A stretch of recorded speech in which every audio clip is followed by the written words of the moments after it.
Hello, welcome to Math 201 and the Section 1.1 lesson. In these lessons, we are not going to cover every single little topic discussed in the book. I'm just going to hit some of the main important ideas.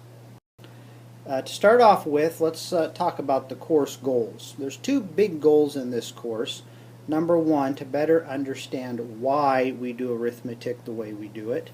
And then number two, to become more comfortable with word problems. Now, nearly everything we do in this class is going to be a word problem of one form or another. And so we're going to be practicing writing word problems, reading word problems, understanding word problems, and I hope that you become more comfortable with them as the course progresses. Now, I'm not going to pretend that you're going to love word problems by the end of the class, but I do hope we are a little more comfortable with them. The first goal of this class, and the most important goal, I think, is to better understand why we do arithmetic the way we do it. Now, in this class, we're going to make a big distinction between the how and the why. We're going to assume that you already know how to do arithmetic. We're going to focus on understanding and explaining why we do it the way we do it. So let's talk about the difference between the how and the why.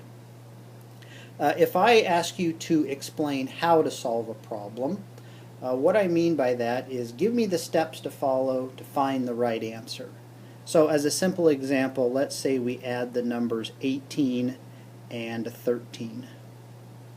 And so if I say explain how to solve the problem, you would say, well, you start off by adding the ones digits. 8 plus 3 is 11, so we're going to write a 1 there, and then we're going to carry a 1. And then we're going to add the 1, 1, 1 to get 3, and there's our final answer, 31.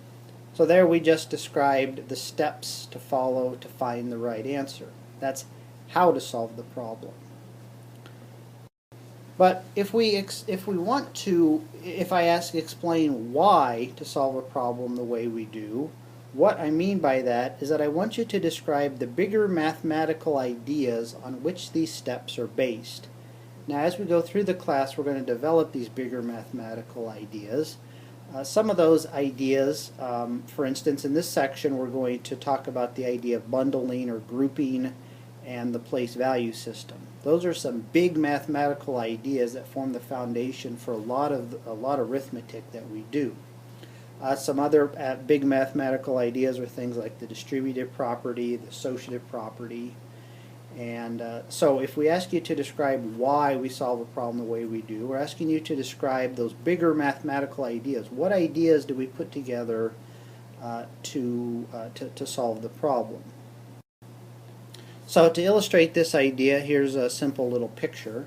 In the middle here we've got a problem that we want to solve, and on the outside we've got these big mathematical ideas. And some of those big mathematical ideas are used to solve the problem.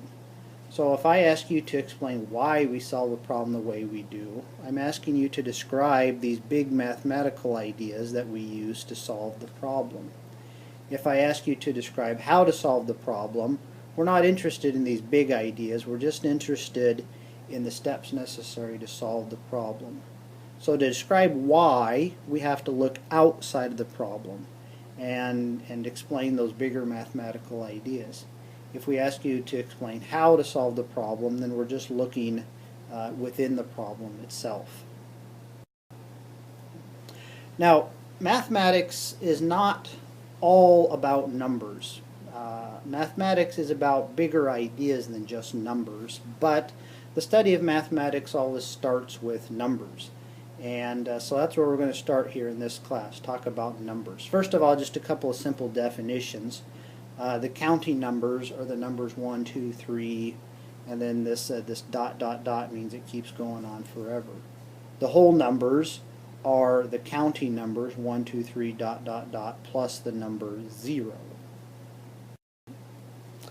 Now, one very, very important idea in this section is this idea of bundling or grouping. And let's say that we've got 15 popsicle sticks here, or the book uses toothpicks. We can count those, just verify that there are indeed 15. But let's look at where this idea of bundling comes from. So we've got 15 popsicle sticks here. That picture is kind of hard to understand. And so what we're going to do here is group 10 of these together. And so let's maybe draw a circle here around 10 of these popsicle sticks like this, or maybe we'll draw a line through them like this, somehow to indicate that we're going to bundle these together. And so now over here we've got 5 individual popsicle sticks, and then we've got one large bundle of 10. And so this 1 here represents one bundle of 10, and this 5 here represents 5 individual popsicle sticks, or we'll just call them 1 popsicle sticks. And so one bundle of 10 plus 5 individual popsicle sticks, we're going to represent this with the number 15. And so this illustration describes the basic idea behind what we call the place value system. So in this place value system, we start over here on the left with one individual object, and then if we bundle 10 of those objects together, we get our tens place. And then if we bundle 10 of those together, we get our hundreds place. And then bundle 10 of those together, we get our thousands place. And then we just keep going on and on from there. And so each digit in a number represents a different number of objects. And so here's a very important quote to remember. Each place's value is 10 times the value of the place to its right. And so we call this the base 10 system, called base 10 because it's based on this idea of bundling 10 items together. Now there are other types of number systems. There's like a base 2, base 8, base 16, base 20, base 64. We're not going to talk about those other types of number systems. But this is the basic idea behind our base 10 number system. It all deals with bundling 10 items together. So let's illustrate this with a simple example here. Draw a picture illustrating the number 234. So this number 234, the 2 in the hundreds place means that we have 2 bundles of 100. And then the 3 in the tens place means we have 3 bundles of 10. And then the 4 means that we have 4 individual objects. And so we might draw a picture like this. Maybe we'll draw a big box here representing the number 100. So we'll put a label of 100 in it. And then here's another box. So there's my 2 bundles of 100. And then we've got 3 bundles of 10. So we'll draw a smaller box here. Maybe label it with a 10, 10, 10. And so there's my 3 bundles of 10, and then we've got 4 individual items. And so here's a simple picture that illustrates the number 234. 2 bundles of 100, 3 bundles of 10, and then 4 individual popsicle sticks. Now the book would draw a picture that looks like this. Their picture is a little bit more elaborate, but much more difficult to draw. And so in their picture here, they start off with a key. That one of these red lines represents one item, and so we have 4 individual items right here. And an item in their case might be like a toothpick rather than a popsicle stick. And so then they've got a bundle of 10 here. And this, at first glance, when I first saw this, it looked like a strip of bacon, but it's not actually a strip of bacon. It's a bag containing 10 popsicle sticks, or 10 toothpicks.